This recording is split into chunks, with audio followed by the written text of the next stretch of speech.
Jeremy, thank you so much for joining being a guest today on the Think Small podcast. Really looking forward to today's conversation. The background on your company, I revisited our pre-call conversation, and I think the nature of our conversation was just really relaxed and but then I kept listening to your story, and it blew me away. It really did.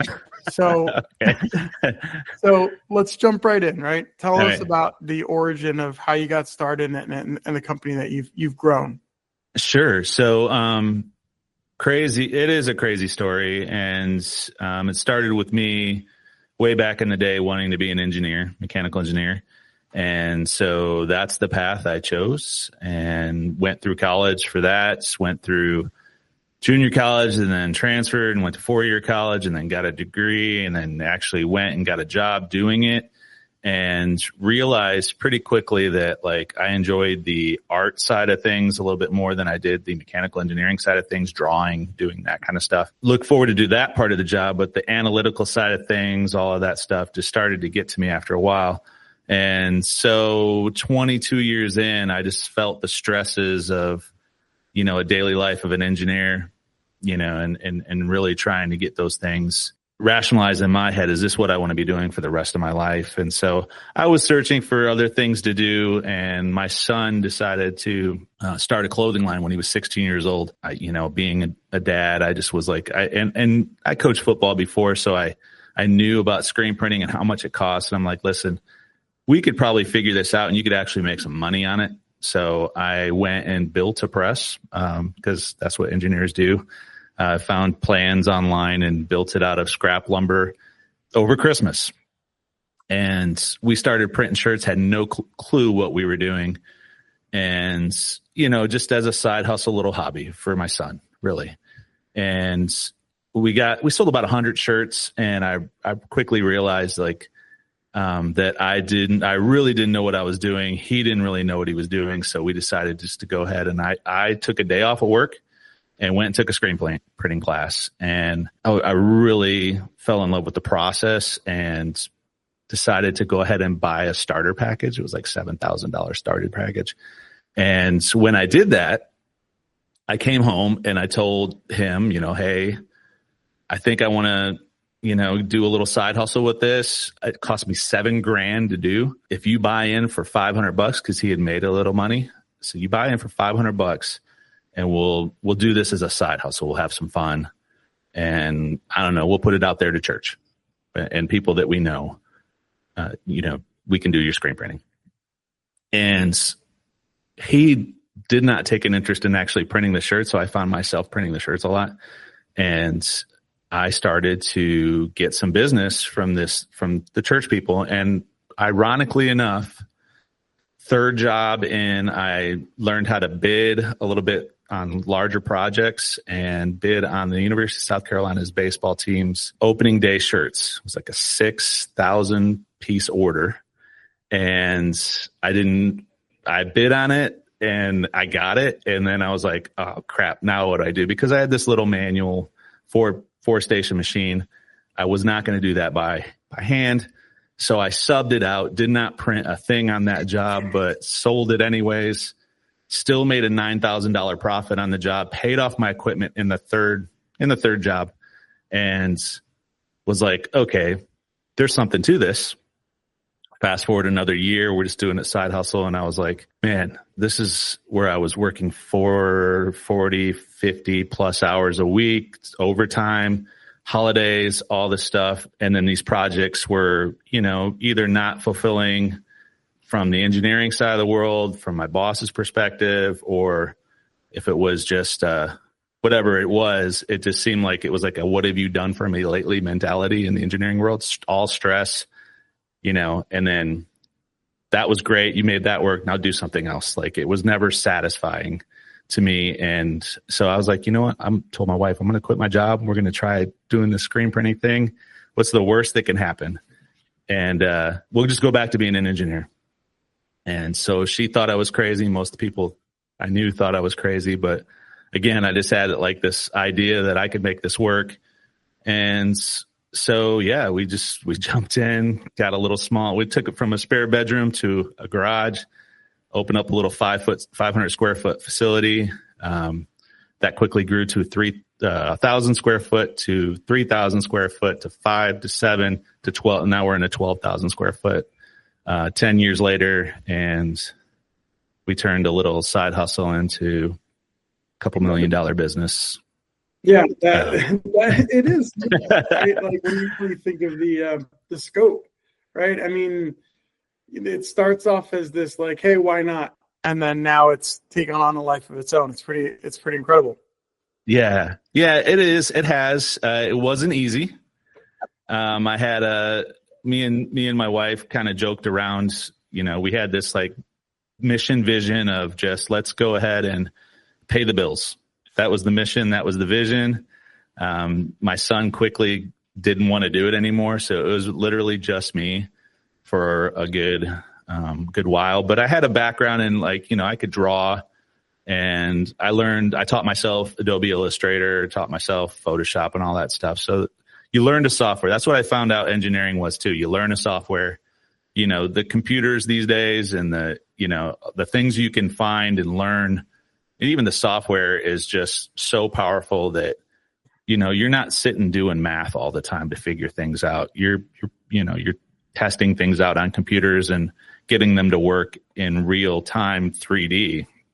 So I was learning already how to do all that stuff. I did it for 22 years. So I was a machine designer. And so I was like, I can convert things into Adobe Illustrator and draw things. So that was fun to me. And so I was just having fun. And honestly, the first year and a half, 2 years, I was like, there was nothing in my intention to grow the company. My intention was not to compete with local screen printers or, anywhere in the vicinity. I was like, that'll never happen. I may, employ one person over, and it ended up first person was my wife. And then it quickly became, well, I need a printer. Oh, I need an automatic printer.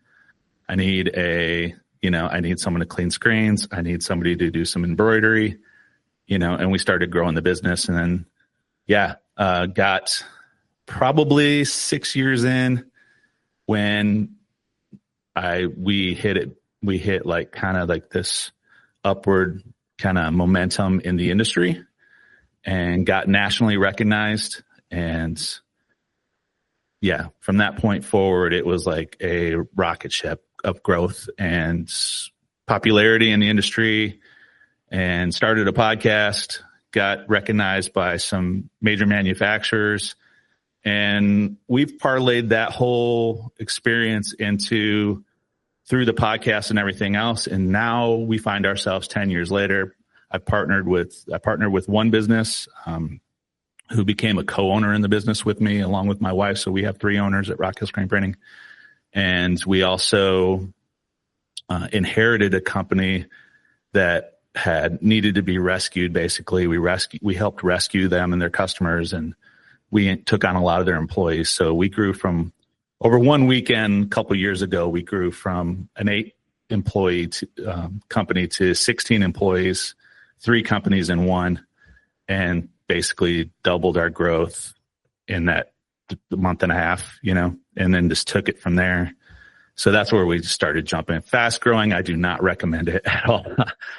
Grow slow, but especially if you're going to try something new. But absolutely. Talk to me a little bit about that, right? I mean, you go from, being the practitioner, right? The person that's doing the work, the art, and then now you've moved into this managerial CEO role where you have an employee, you have multiple employees. What is that like? How does that change the dynamic as the business owner? It changes it.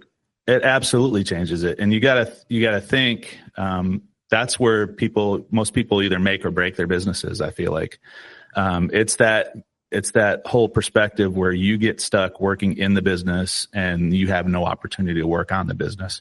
It took a business coach to tell me to start just jotting down what I did every 5 minutes. He said, start every 15 minutes, but get down to 5 minutes. I did that for 3 days, and I realized that 90% of my workday was spent doing art. And he's like, how are you ever going to grow your business? How are you ever going to, do anything else? Understand your numbers. understand what you're making, be able to, regulate pricing, figure it all out, be more efficient in the way you're doing things, start to build this franchise model. That whole E-Myth book helped out a lot when I was really doing some research into it. But then what I found was you had to have a lot of trust in people that when you did the job yourself, you had to let go of that and actually give trust to other people. And that was a hard thing to do. I feel like that's a hard thing for a lot of people to do. And what I understood then was, okay, I've never had time to write processes out. I've never had time to do anything to really develop a system of doing it right. I just did it my way. And so I had to create those processes and get things in place so that ultimately all those employees could do it for me. And I don't find myself stuck in the business anymore. Like I can take a vacation. I can leave when I want to leave and trust that the company is going to continue to move forward. And that's, if you want that in a business, in an entrepreneurial business that you want to create and go forth doing, you have to be able to let go of those things, those day-to-day operations, and really trust others to do that. And so that's key. That was huge in our growth. That was huge in us being able to make more money. That was huge in us having a personal life. There's a lot of that. And so that E-Myth book is a good one to read. Hiring a business coach is a godsend. Really, it helped us understand how to do business because I went to school to be an engineer. I didn't go to school to do business, to start my own business, so. Yeah, I got to imagine that like it's a second career for you. And, probably not in your wildest dreams did you think that you would have, 18 employees at any point. No, I remember. So I have a buddy who started a business too, super successful, completely different industry. But I called him one day and I said, I got a dumpster. I was so excited. I got a dumpster. I was like, it's getting big time now. I'm like excited that I got a dumpster. And then he goes, yeah. And he goes, how many employees are you up to now? And he's like, they depend on you. And I was like,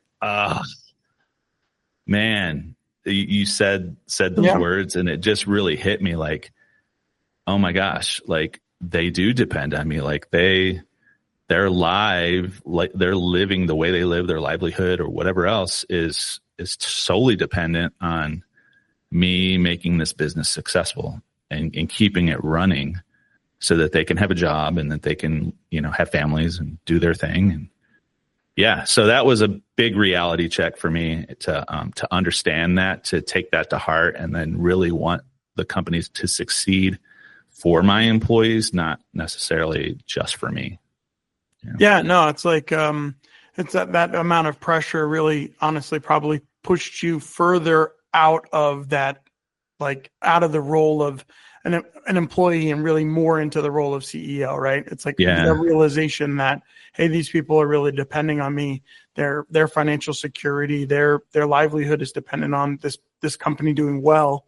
I really need to, if I'm going to take on that role of responsibility, then I really need to assume that hat, right? Yeah, for sure. Yeah. And I think that you've all seen the nightmares on all the reality TV shows of the businesses that are like, the bar rescue and the crazy chef shows where they're just like restaurant nightmares and all that, where the people have no clue what they're doing.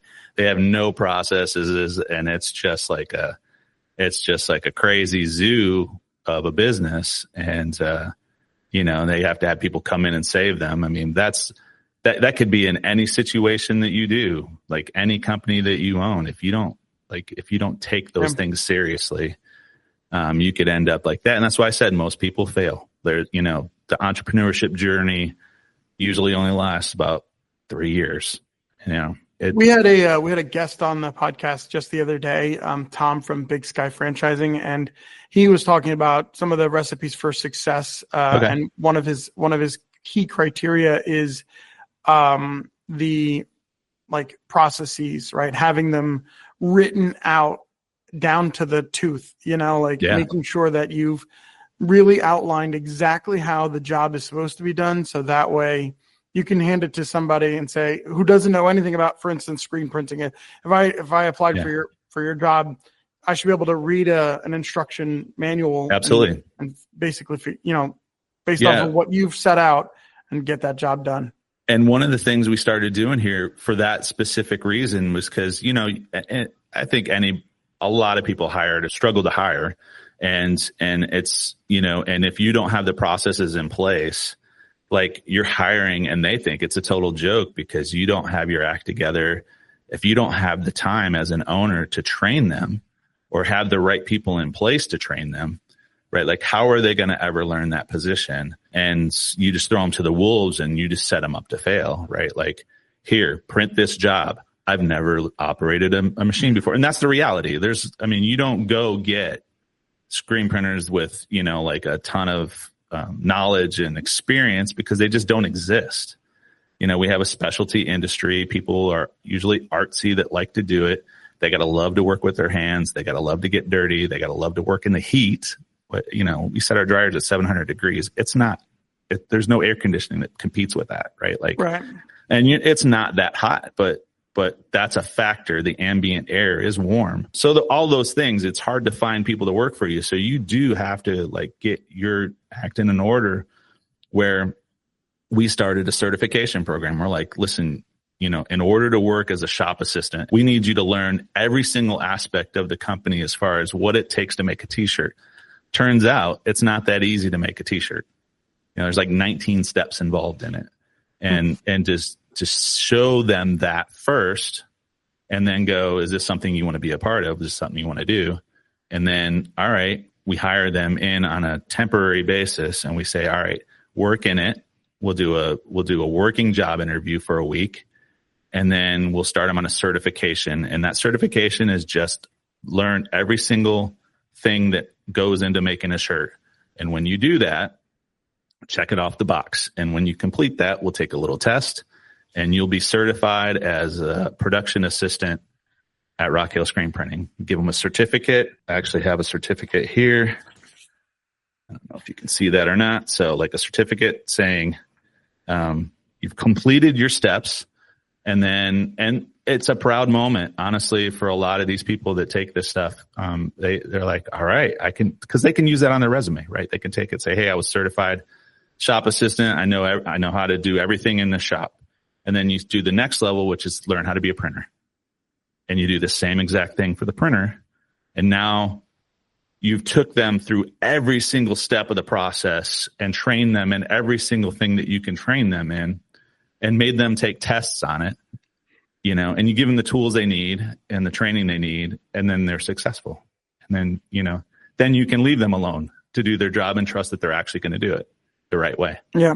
So we had to do that, right? Like, cause otherwise, yeah, you were destined for failure for sure. If you leave it up 100%.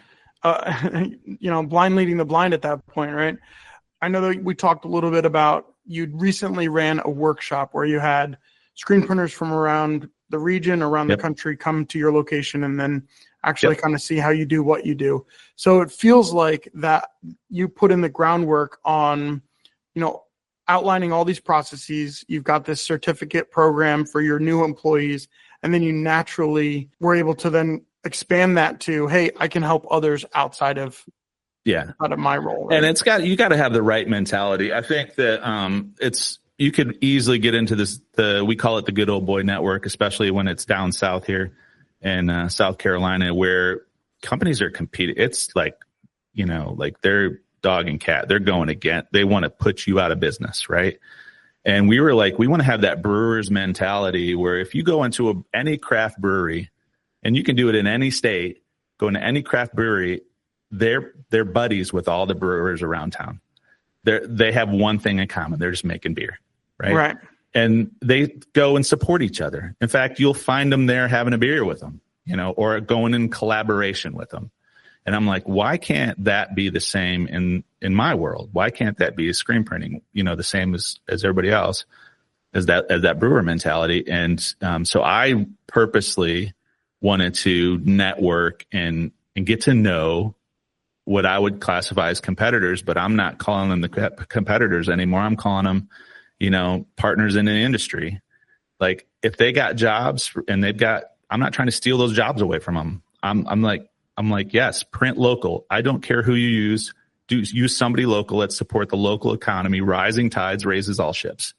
And so with that mentality moving forward, people were like, wait a minute, you'll teach me to do things better? Then like I can come and actually tour your shop and see everything that you do. And I'm like, yeah, I'm an open book, man. Come on over.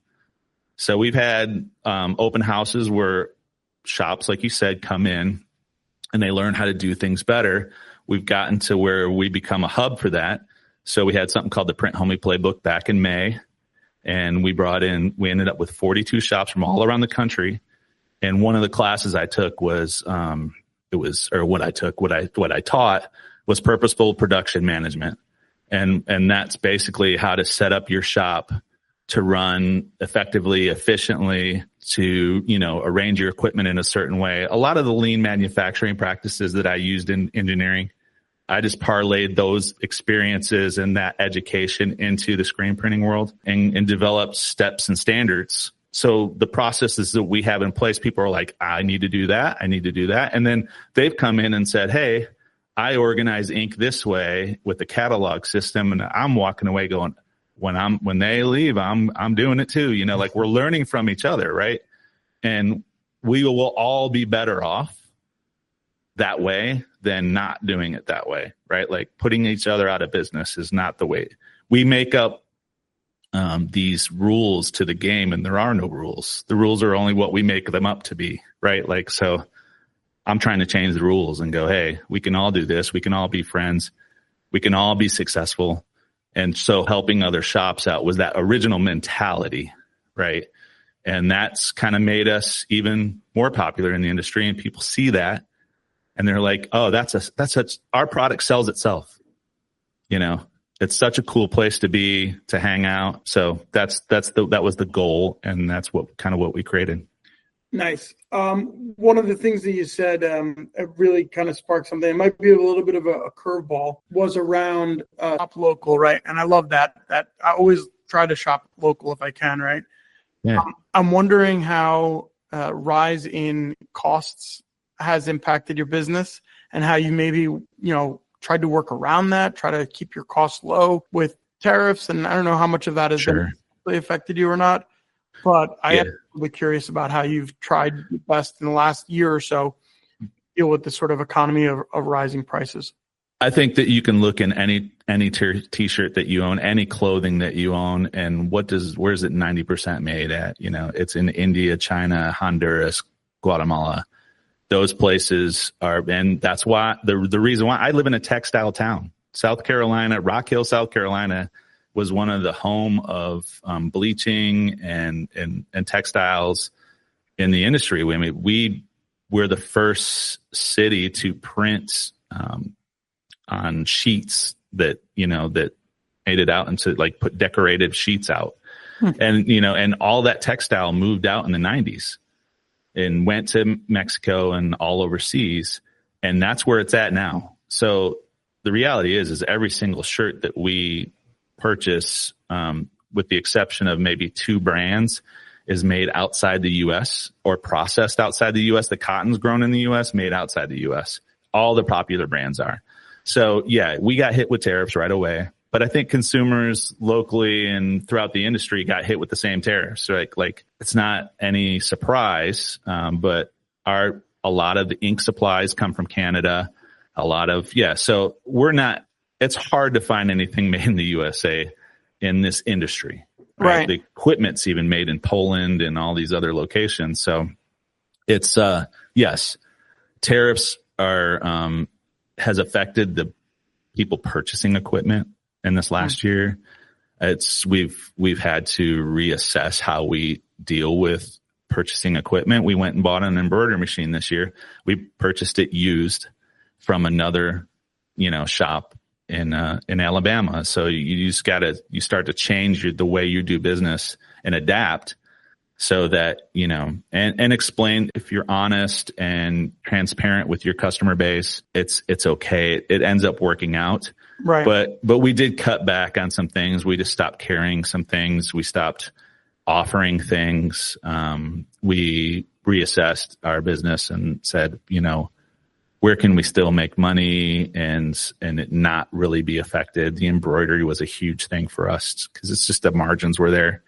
We're like, let's grow that and let's see how things pan out, Right.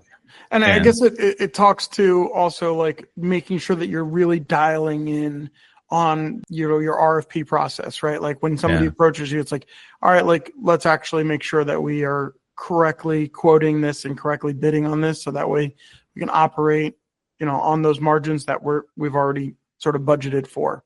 Yeah. Right? And for sure. Yeah. So this year we invested in a software called Print Profit. We were thinking that we needed to hire a fractional CFO. My wife did the CFO basically processes. She's been doing books and things like that. But we had to hire a better accountant when we took on a partnership. We had to hire lawyers and things like that. And then we were like, we need to understand our money better because we didn't really understand our money and the way it worked.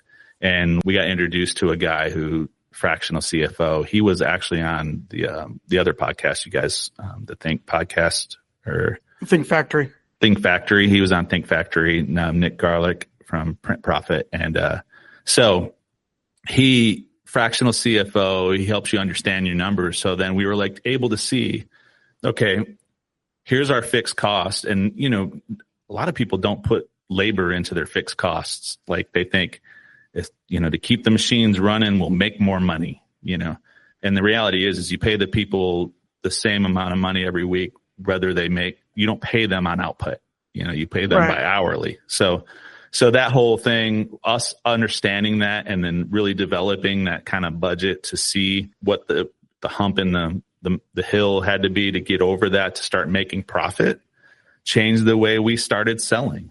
We could push jobs out that we knew, that we could make a lot of profit on, but we would cover our cost if we took these jobs now. And so we would try to make deals and say, hey, we can offer it to you 10 cents cheaper 2 weeks, 3 weeks from now if you want to wait.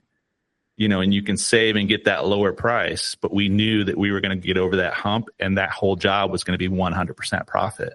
Nice. So it's like, it made us change the way we think. And so, yes, to answer your question from earlier is basically, we had to start planning that way to understand our money, to make money. When we were in that situation where we found ourselves like what these costs could really put I love it. I love down, thinking about it from a strategic standpoint is like, how can you, it's all about planning. It really is. It is.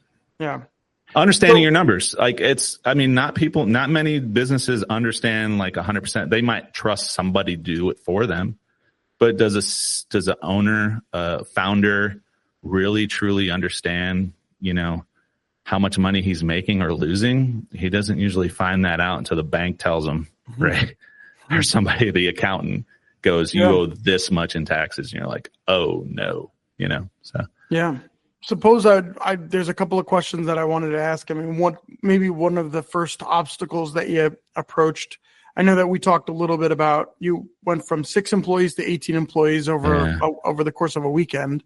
So you can tell us a little bit about that. But then I'd also really love to learn a little bit about some of the first hurdles of becoming a, small to medium sized employer, right? Like, what is that like? The things I didn't know is that when you take on that many employees, there's a lot of risk in that and you have to feed the beast, right? Like, so that was the concern, was feeding the beast and bringing in as many jobs as possible to be able to pay them. Like that was the thing. Like we got to double and triple our sales just to be able to employ these people, and could easily make you like tired really fast. And you start to hate your job, right? Like, you start to lose the perspective on why you did this in the first place, and like running a business effectively and efficiently, all that kind of goes out the window, and you're just worried, like you're panicking about what the payroll is going to look like next week. Yeah. And you can't do that, right? there is growing pains in growing that fast. And like I said before, I wouldn't recommend it because we took on a partnership at the same time. So like we're trying to learn each other as a partnership, and how to work together, and the anxiety levels were super high for that time period. Again, it was that whole pressure of, how are these people going to make a living? How are we going to make a living? Blah, blah, blah. So like that whole thing there was those struggles. And then there was, for me, it was production wise. How do I keep these people from standing around looking at their phone all the time, and like, then it became, once I got past that, it was like, how can we do this faster with less employees? Like, do I need 16 employees to do this job? You start to question yourself. Like, does it really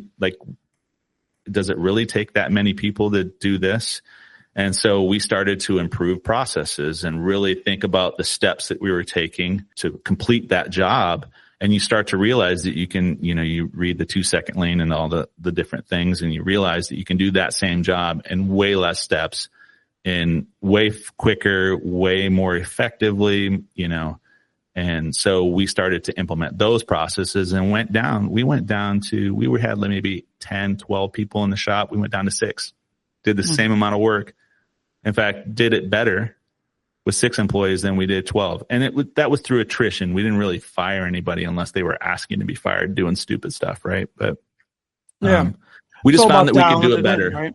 We dialed it in. Yeah. And so those things you just have to learn.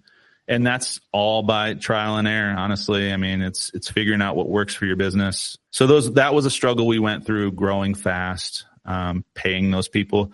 You start, like I talked about numbers before, like you start to see like your percentage of wages every month versus your income. And you start to get over that, like 35% of your monthly income is spent on payroll wages and employee wages. You start to question those things. Are people making too much? Are people not making it enough? And that the economy has a lot to do with that. So again, money was a big one as well. I think that's with everybody, right? Those standard struggles when you're doing a business like this, you'll run into, especially with that fast growth. The benefit is you make more money, right? So, but then you almost we came together last year and we're like, how much more do we want to grow? Like, it was nice, but like, what's the sweet spot? Where do we got to hit to enjoy it, but not feel like we're working our butts off, right? Like, and so we were trying to find that. So, but I think those are the key things that we struggled with right off the get and had to overcome, learn how to be business partners and not just friends anymore. So, yeah. So I always like to sort of end these on a really positive note. And that kind of leads me into my last question, because you had mentioned about, how big do I want to get? Right. But, I suppose the question I always like to end these on is, what are you really looking forward to in the next, let's say, the tail end of this year or in the next 6 to 12 months? I think, I enjoy where we're at now because, I feel like we've figured out some of the key things that makes us run more efficiently. And, if we can take those processes, and continue to work on the business to get every single department dialed in like that, I think that's the goal, right? We focused on production last year. We focused on certain departments. What I loved, what we did last year is we went on an ownership retreat and we picked things that we wanted to focus on this upcoming year, and we accomplished all those things. So I'm looking forward to actually doing that again at the end of this year and accomplishing those things next year. And then, then you start to look at 3 years down the road, 4 years down the road, like, what does it look like to sell this place? What's the next thing look like? Right. Mm-hmm. And so not that we want it to go out of business or do our employees to be afraid of that, but that's the natural progression, right? Like, you start a business, you grow a business to sell a business, and you go do something else or you enjoy, the fruits of all that hard work you put in. So that's what I'm looking forward to, taking more vacations, right? Spending more time with the family. Well, I think you definitely earned it. I mean, you've told us a lot about, the amount of effort that you put in to get this business to where it's at. It definitely is the natural next step is to take one step even further back, right? Like to take one step further out. Yeah. And let it run. Yeah. And honestly, like I was a joke 2 years ago when I hired the business coach, 2 or 3 years ago when I hired the business coach. He was like, do you see yourself ever going on vacation and enjoying life and going traveling with your family around the country and doing all this stuff? And I'm like, that's blue sky, man. I'm not anywhere near there. And now, like 2-3 years later, now that I put in that work, I'm like, ooh, I see it. I see it. It's actually getting really close, Yeah. So that's rewarding. And I definitely look forward to that. That's awesome. Jeremy, thank you so much for your time today and for your time the other day. And it's just been a real pleasure getting to know you. And I really do appreciate you being a guest today on the Think Small podcast. Really appreciate it. Thanks for having me, Alex, and good luck with the show, man. I'm excited to see where you guys take this thing. Yeah, appreciate it.